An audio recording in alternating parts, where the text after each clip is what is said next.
BIS registration सुनने में काफ़ी ज़्यादा मुश्किल लगता है, कैसे होगा, क्या होगा, किनको ज़रूरत है, किनको नहीं। तो अगर आपके मन में यही सारे क्वेश्चंस थे तो आज इसके आंसर्स हम ज़रूर आपको बताएंगे। क्या आप अपने बिजनेस को कस्टमर ट्रस्ट, प्रोडक्ट और क्वालिटी बेटर करने के लिए बहुत सारी चीज़ें करते हैं, उसी में एक होता है BIS रजिस्ट्रेशन। तो ये एक सिर्फ कंप्लायंस नहीं है बल्कि एक गेटवे है सक्सेस की तरफ। तो इसको डिटेल में देखते हैं। एंड BIS रजिस्ट्रेशन सबसे पहले होता क्या है, कैसे होता है, उसके बाद देखेंगे क्या डॉक्यूमेंट्स लगते हैं एंड इससे बेनिफिट क्या है और इसको नहीं लेने से नुकसान क्या है। तो वीडियो को शुरू करते हैं। तो सबसे पहले देखिए BIS रजिस्ट्रेशन। आपने जो BIS सुना होगा वो BIS हॉलमार्क ज़रूर सुना होगा, जो किस में होता है, गोल्ड की ज्वेलरीज में होता है BIS हॉलमार्क, जिससे पता लगता है कि गोल्ड प्योर है कि नहीं है। तो BIS देखिए और भी कई सारे बिजनेसेस है उसमें ज़रूरत होता है। तो BIS क्या है, क्यों ज़रूरी है, कौन कौन से प्रोडक्ट के लिए BIS जो है वो कंपल्सरी होता है, स्टेप बाय स्टेप क्या प्रोसेस है, क्या स्टेप्स हैं एंड कौन कौन से जो है वो डॉक्यूमेंट्स लगने वाले हैं एंड डेफिनेटली इसको लेने के क्या फ़ायदे हैं एंड क्या नुकसान। एट लास्ट एक बोनस आपके लिए कुछ क्वेश्चंस जो आपके माइंड में आ रहे होंगे, तो मैक्सिमम वो क्वेश्चंस भी मैं कवर ज़रूर करूँगी। देर ना करते हुए हम वीडियो को शुरू करते हैं। तो सबसे पहले देखते हैं BIS रजिस्ट्रेशन होता क्या है। तो इसके हम फुल फॉर्म देखिए तो ये है ब्यूरो ऑफ इंडियन स्टैंडर्ड, जो ब्यूरो ऑफ इंडियन स्टैंडर्ड जिसकी शॉर्ट फॉर्म होती है आपका BIS। इसको लाया गया था 2016 में BIS एक्ट के अंदर में। ये एक इंडिया की नेशनल स्टैंडर्ड बॉडी है जिसका सबसे पहला जो वर्क है या रोल कह लीजिए वो क्या है कि इंडिया में सेफ्टी, क्वालिटी और परफॉर्मेंस स्टैंडर्ड को बढ़ाया जाए, ताकि जो भी प्रोडक्ट है वो आपको सेफ्टी से वो मिले, अच्छे प्रोडक्ट मिले, जो भी जिसमें भी BIS की जो जैसे ISI होता है उसी तरह BIS होता है। तो इसके तीन क्या सबसे ज़्यादा वर्क है, क्वालिटी अश्योरेंस कि जो भी प्रोडक्ट है जिसमें भी BIS की एप्लीकेबल होती है, सेफ्टी क्वालिटी से जो है कोई भी खिलवाड़ ना हो, कंज्यूमर की प्रोटेक्शन हो। जिस तरह से आपका कंज्यूमर एक्ट वर्क करता है उसी तरह से जैसे कंज्यूमर एक्ट का क्या वर्क है कि अगर कंज्यूमर्स को कोई प्रॉब्लम हो रही है तो वहाँ पे उनकी प्रॉब्लम का सॉल्यूशन दिया जाए, और जो भी सेलर्स हैं मार्केट में हैं वो धोखाधड़ी ना करें, क्योंकि उनको पता है कि अगर वो धोखाधड़ी करेंगे तो कंज्यूमर प्रोटेक्शन एक्ट जो है वो कंज्यूमर की सेफ्टी के लिए अवेलेबल है। तो वो तो कंज्यूमर्स के लिए हुआ, बट जो प्रोडक्ट्स होते हैं वो उसके स्टैंडर्ड कौन डिसाइड करेगा। तो हमारे पास कई सारे स्टैंडर्ड है जिसमें से एक है BIS। तो कौन कौन से स्टैंडर्ड है वो नीचे मुझे कमेंट बॉक्स में ज़रूर आप लिख के बताइए। मैंडेटरी कंप्लायंस है, डेफिनेटली जिस प्रोडक्ट में ये एप्लीकेबल होता है उसमें मैंडेटरी कंप्लायंस होता है। अभी के लिए अगर देखिए अप्रॉक्स 380 प्रोडक्ट कैटेगरी है जिसमें जो है BIS एप्लीकेबल है। उसमें जनरल हम देखें इलेक्ट्रॉनिक्स के प्रोडक्ट हो गए, ठीक है, IT हार्डवेयर्स के प्रोडक्ट हो गए, कई सारे इंडस्ट्रियल गुड्स हो गए, और ये लिस्ट धीरे धीरे जो है बढ़ती जा रही है। जैसे जैसे नए नए इन्वेंशंस हो रहे हैं, नए नए प्रोडक्ट्स आ रहे हैं जो ह्यूमंस की लाइफ को ईजी कर रहे हैं, प्रोटेक्ट कर रहे हैं, तो उसको रजिस्टर करने के लिए मीन्स उसकी सेफ्टी सिक्योरिटी के स्टैंडर्ड को मेंटेन करने के लिए जो है लिस्ट और बढ़ती जा रही है किस किस में BIS आता है। तीसरा ट्रस्टेड मार्क।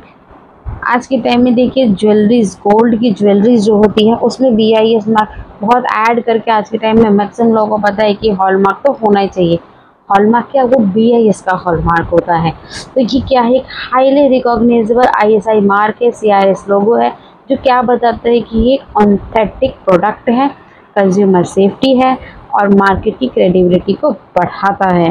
तो BIS रजिस्ट्रेशन। तो अभी देखा हमने कि BIS रजिस्ट्रेशन होता क्या है। अब हम नेक्स्ट बढ़ते हैं आगे।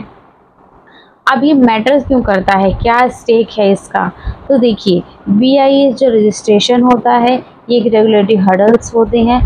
एक रेगुलेशंस के लिए देखिए अगर कोई भी हर्डल नहीं लगाया जाएगा तो मार्केट में एक स्टैंडर्डाइज प्रोडक्ट नहीं आ पाएगा। एक इलेक्ट्रॉनिक्स की ही बात ले लेते हैं, इलेक्ट्रॉनिक्स में हम एक स्विच ले लेते हैं, जो स्विच बोर्ड जो जनरली सब लोग यूज़ करते हैं, अगर वो अच्छी क्वालिटी के नहीं होंगे तो सबसे पहले तो वो बार बार ख़राब होगा। दूसरा बात शॉक लग सकता है उससे, ठीक है। तो शॉक लग जाएगा तो डेफिनेटली ये एक लाइफ थ्रेट की तरह काम करेगा। तो क्या करता है, पब्लिक हेल्थ की प्रोटेक्शन के लिए कई सारे हजार्डियस सब्सटेंसेस होते हैं, उनको जो है कंट्रोल करना होता है। कस्टमर के ट्रस्ट को, कस्टमर को देखिए आज के टाइम में बहुत ज़्यादा अवेयरनेस है कि आप अगर इलेक्ट्रॉनिक्स का प्रोडक्ट ले रहे हैं तो आप ISI मार्क देखिए, ठीक है। आप खाने पीने का प्रोडक्ट ले रहे हैं तो फूड लाइसेंस देखिए। किस लिए? एक कस्टमर के ट्रस्ट के लिए। देखिए अगर कस्टमर इतना सोचेगा कि मैं कैसे इसके ऑथेंटिसिटी का तरीका लगाऊं, कैसे मैं जानूं, तो बहुत कंफ्यूज हो जाएगा। तो ट्रस्ट को डेवलप किया जाता है तो वो ये मार्क देखेगा, ठीक है, प्रोडक्ट ओके है, गवर्नमेंट स्टैंडर्डाइज है, मैं ले लेता हूँ। उसके बाद उसको अपना बजट देखना होता है। कुछ लीगल कंप्लाइंसेस भी ज़रूर पूरे होने चाहिए ताकि जो है पेनल्टी से बचे जा सके। मार्केट में एक रेपुटेशन भी होनी चाहिए। आज के टाइम में कितना ही अच्छा प्रोडक्ट हो, बहुत ही अच्छा प्रोडक्ट हो, बट लीगल कंप्लाइंसेस पूरे करने तो ज़रूरी है ना, क्योंकि लोग उस पर ट्रस्ट कैसे करेंगे। तो कुछ स्टैंडर्ड डिसाइड किए जाते हैं, तो ये भी उसी में से एक है। तो अब BIS सर्टिफिकेशन की स्कीम के अंदर में क्या क्या चीज़ें आती है, तो देखिए कई सारे सर्टिफिकेशन इसमें आते हैं। BIS मतलब यही नहीं कि सिर्फ BIS, आपका ISI मार्क भी इसी के अंदर आता है, जो डोमेस्टिक मैन्युफैक्चरिंग में होता है, फैक्ट्रीज इंस्पेक्शन के लिए यूज़ होता है। उसके बाद आता है कंपल्सरी रजिस्ट्रेशन स्कीम। ये किस में आता है? आपका IT प्रोडक्ट्स में आता है। CRS होते हैं, मैंडेटरी फैक्ट्री इंस्पेक्शन। आपका IT प्रोडक्ट वो भी सॉफ्टवेयर हो गया, उसमें आता है। फॉरेन मैन्युफैक्चरिंग सर्टिफिकेशन स्कीम, कुछ ऐसे प्रोडक्ट जो ओवरसीज प्रोडक्ट है जिसको जो है इंडिया से एक्सपोर्ट किया जाता है, तो उसके लिए अलग से लाइसेंसिंग है। लास्ट आता है हॉलमार्क स्कीम। हॉलमार्क किस पे? ज्वेलरी से होता है, गोल्ड पे होता है, सिल्वर पे होता है, हॉलमार्किंग होती है।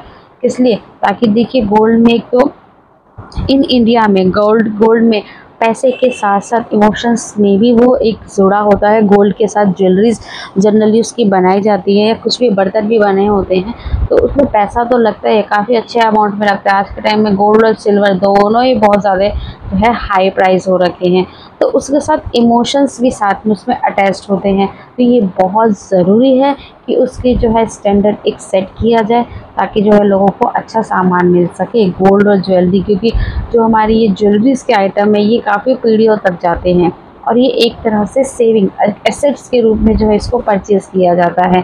तो इसमें जो है स्टैंडर्ड मेंटेन करना भी काफ़ी ज़्यादा ज़रूरी है। तो हॉलमार्क होता है किसमें? ज्वेलरी के लिए। तो अभी हमने देखा हमारे पास 4 तरह के BIL सर्टिफिकेशंस होते हैं। ISI स्कीम, एक ISI मार्क होता है जो आपके इलेक्ट्रिकल्स के आइटम्स पे होता है। CRS होता है जो आपके सॉफ्टवेयर के IT प्रोडक्ट्स होते हैं। IT प्रोडक्ट्स में जनरली सॉफ्टवेयर्स होते हैं।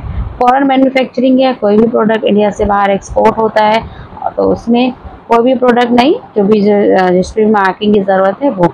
हॉलमार्क स्कीम आपने पता जान ही ली, हॉलमार्क के बारे में तो सब लोग ही जानते हैं। हॉलमार्क और ISI काफ़ी लोग जानते हैं इस चीज़ के बारे में। तो स्टेप बाय स्टेप हम देख लेते हैं अब इसका रजिस्ट्रेशन प्रोसेस क्या है। तो सबसे पहले प्रोडक्ट और उसका स्टैंडर्ड देखा जाता है कि उसमें कौन सा जो है मार्क लगने की ज़रूरत है। उसमें IS कोड एप्लीकेबल होगा, ISI कोड एप्लीकेबल होगा, BIS एप्लीकेबल होगा। उस हिसाब से उसको सबसे पहले हम डिफ़ाइन करते हैं। उसके बाद हम एप्लीकेशन की सबमिशन करेंगे। कैसे करेंगे? एप्लीकेशन फॉर्म को फिल करके डॉक्यूमेंट लगेगी, फीस लगेगी। फीस डिपेंड होता है क्या स्केल है, क्या प्रोडक्ट है, उसमें स्टेप बाय स्टेप। इसमें क्या होता है, जो भी बिज़नेस है, जो भी ऑनर है, एप्लीकेंट है, उसको एक टेस्टिंग यूनिट भी इस्टेब्लिश करनी होती है अपने बिज़नेस में। अदरवाइज उसको एक लैब से सर्टिफाइड कराना होता है, जिसको आप बोलते हैं BIS रिकॉग्नाइज लेबॉर्ट्री, जिसमें जो है आपके प्रोडक्ट को टेस्ट करके IS कोड दिया जाता है। ठीक है, तो ये मैंडेटरी होता है। ISI एक मार्क हो गया, IS एक कोड होता है। जो भी आपका प्रोडक्ट रजिस्टर हो रहा है वो किस कोड के अंदर में रजिस्टर हो रहा है, तो जब वो रजिस्टर होता है तो उसमें आपको कोड मिलता है। फैक्ट्री इंस्पेक्शन होती है अगर एप्लीकेबल है तो। मान लीजिए कई सब मैक्सिमम केसेस में फैक्ट्री इंस्पेक्शन होती ही है। जनरली ISI और FMCS जो स्कीम है उसके अंदर होती है। जो BIS के ऑफिसर्स होते हैं वो मैन्युफैक्चरिंग यूनिट, जो भी आप बिज़नेस की लोकेशन देंगे वहाँ वो विज़िट करके इंफ्रास्ट्रक्चर को चेक करते हैं, क्योंकि जो भी आपकी मैन्युफैक्चरिंग हो रही है उसके अकॉर्डिंग आपका इंफ्रास्ट्रक्चर भी होना चाहिए। और उस पर बाकी सारी, अब देखिए कोई भी इंफ्रास्ट्रक्चर है, आप उस पर प्रोडक्शन कर रहे हैं, तो वहाँ पे सबसे पहले क्या फायर अलार्म होना चाहिए। प्रॉपर उस बिल्डिंग का मैप अवेलेबल होना चाहिए और किस तरह से बिल्डिंग में आया और इमरजेंसी के टाइम में किस तरह से बिल्डिंग से जाया जाएगा। ये कुछ बेसिक चीज़ें जो आपको मेंटेन करनी होती है। उसके बाद आपका अप्रूवल लाइसेंस इशू हो जाता है विद इन, ठीक है, 1-2 महीने तो लग ही जाते हैं प्रोसेस को होने में। जनरली 4 to 6 मंथ्स भी कई बार लग जाते हैं। तो जितना ये प्रोसेस इजी लगता है उतना इजी नहीं है। डॉक्यूमेंटेशन और प्रोसेस थोड़ा सा हार्ड होता है, और क्योंकि सबसे मुश्किल इसमें सबसे ज़्यादा जो फ़ीस लगती है, ठीक है, गवर्नमेंट फ़ीस लगती है। उसके अलावा जो आपकी जो लैब टेस्टिंग होती है, लैब आपको मेंटेन करनी होती है, उसमें आपकी कॉस्टिंग लगती है। प्लस आप जब ये बिज़नेस शुरू करते हैं तो इससे रिलेटेड जो प्रोफेशनल्स होते हैं वो भी आपको हायर करने होते हैं। लाइक आपके बिज़नेस में किसी बीटेक पर्सन की ज़रूरत है तो आपको एज अ मैनेजर या कुछ भी लैब के अकॉर्डिंग उसको हायर भी करना होगा। तो काफ़ी सारे मैनेजमेंट की चीज़ें लगती हैं इसमें। सो मार्क का यूज़ के एक बार जब आप सर्टिफाइड हो जाते हैं उसके बाद आप इस मार्क को यूज़ कर सकते हैं, और आपको एवरी ईयर के जो है वो कंप्लायंस भी पूरे करने पड़ते हैं। कुछ एसेंशियल डॉक्यूमेंट्स देख लेते हैं क्या क्या ज़रूरत है। तो देखिए, सबसे पहले तो आपको BIS एप्लीकेशन फॉर्म की ज़रूरत होगी, ठीक है। उसके बाद टेक्निकल उसमें ज़रूरत है तो आपको टेक्निकल की भी जो है मैनुअल होगी, डिटेल मटेरियल लिस्ट जो है वो आपको प्रोवाइड करनी होगी। तो जिस हिसाब से आपका प्रोडक्ट होगा तो उसके बारे में आपको इन्फॉर्मेशन होगी ही कि आपको इस प्रोडक्ट के बारे में क्या क्या चीज़ें देने की ज़रूरत होती हैं। टेस्ट रिपोर्ट भी आपको अपने प्रोडक्ट की सबमिट करनी होती है। जैसे आप एक स्विच का ही ले लीजिए, ठीक है, या वाटर बॉटल का ले लीजिए। पैक्ड आइटम है वाटर बॉटल, तो वाटर बॉटल उसके अंदर जो पानी है वो कितने दिन तक उसमें सिक्योर रहेगा, ठीक है, कि क्या उसकी एक्सपायरी डेट होगी, कितने टाइम पे रहेगा। स्विचेस में सबसे पहले क्या होता है, वाटर प्रूफ है कि नहीं, शॉक प्रूफ है कि नहीं, कितने बार आप उसको यूज़ कर सकते हैं। तो ये सारी चीज़ें जो और काफ़ी सारी जो रिपोर्ट्स होती है वो आपको सबमिट करनी होती है। क्वालिटी कंट्रोल मैनुअल भी आपको देना होता है। तो ये तो ठीक है कुछ होगी, बट एक हार्ड डॉक्यूमेंट्स क्या लगने हैं। तो डॉक्यूमेंट देखिए, कोई भी आपका लाइसेंस होता है, जनरल डॉक्यूमेंट्स तो आपके सेम ही होते हैं। क्या सबसे पहले प्रूफ ऑफ बिजनेस रजिस्ट्रेशन, आपका प्रोप्राइटरशिप है तो GST लगेगा, पार्टनरशिप है तो पार्टनरशिप फॉर्म लगेगा, LLP है तो इनकॉर्पोरेशन लगेगा, प्राइवेट लिमिटेड है तो भी इनकॉर्पोरेशन लगेगा। उसके बाद आपके आइडेंटिफिकेशन की डॉक्यूमेंट्स क्या हो गए, इसमें पैन कार्ड, आधार कार्ड लगता है। एज अ ह्यूमन आपका आधार कार्ड पैन कार्ड लगेगा। अगर कोई कंपनी है रजिस्टर तो उसका पैन कार्ड आधार कार्ड लगेगा।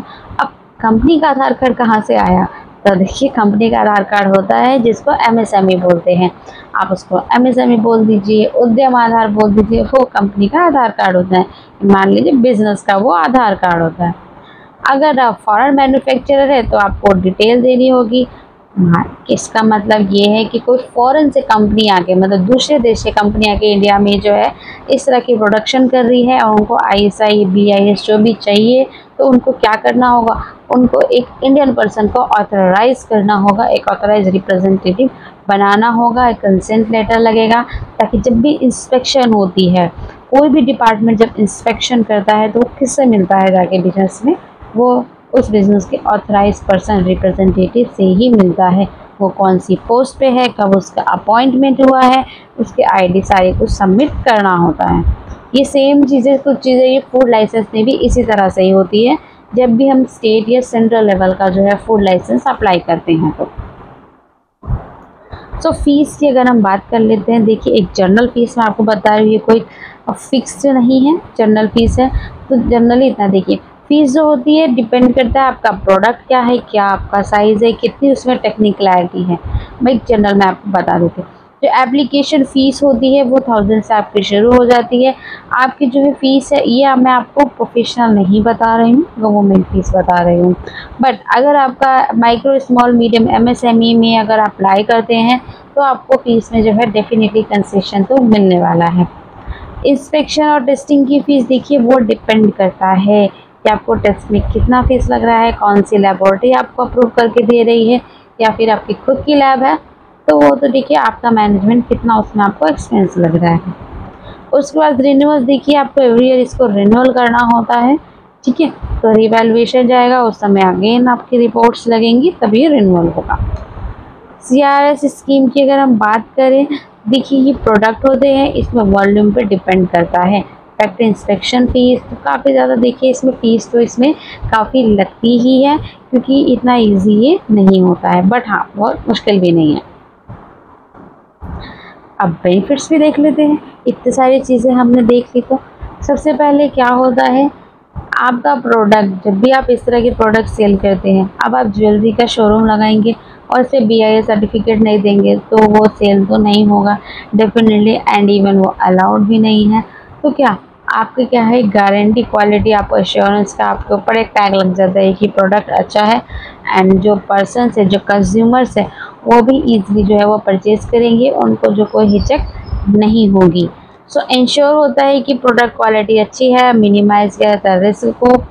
उसके बाद इनहेंस ब्रांड की इमेज अच्छी होती है अगर आपने सारे कंप्लाइंस भी पूरे किए होते हैं, क्योंकि डेफिनेटली देखिए अच्छा तो नहीं लगेगा कि आपका प्रोडक्ट अच्छा नहीं है, आपने उसको प्रॉपर कंप्लाइंस के थ्रू नहीं निकाला है, और उसको जब यूज़ में लाया जाता है तो उससे पब्लिक को प्रॉब्लम होने लग जाए।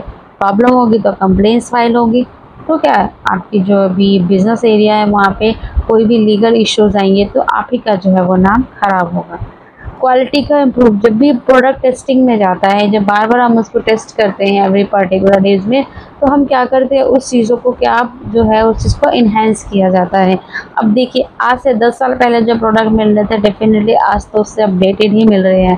तो अपडेटेड कैसे मिल रहे हैं, बार बार उसको टेस्टिंग किया जा रहा है, बार बार उसको और इम्प्रूव किया जा रहा है, तो ये बेनिफिट है।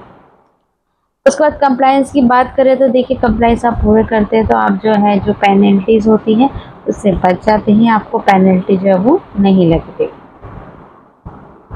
अब हम कुछ क्वेश्चंस ले लेते हैं। देखिए, क्या BIS सर्टिफिकेशन सारे प्रोडक्ट्स के लिए मैंडेटरी होता है?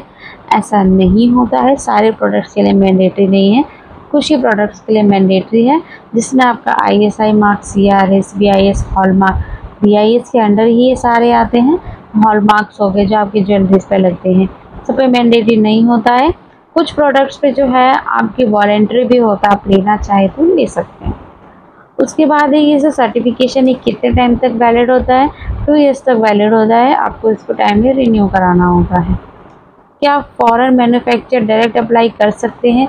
देखिए वो अप्लाई कर सकते हैं, बट क्या है कि उनकी कंपनियां इंडिया में रजिस्टर होनी चाहिए। डेफिनेटली जब वो इंडिया में लाइसेंस अप्लाई कर रहे हैं तो उनकी कंपनी रजिस्टर तो होगी, बट उनको यहाँ पे एक इंडिया में एक जो ऑफिसर है रिप्रेजेंटेटिव, वो उनको मेंटेन यहाँ पे करना होगा। क्या होगा अगर आपकी BIS टेस्टिंग फेल हो जाती है? अगर आपकी टेस्टिंग फेल हो जाती है तो आपका सर्टिफिकेट जो है वो नहीं बनेगा, उसको जो है कैंसिल कर दिया जाएगा एप्लीकेशन को, एंड आपको वो दोबारा रीसबमिट करना पड़ेगा।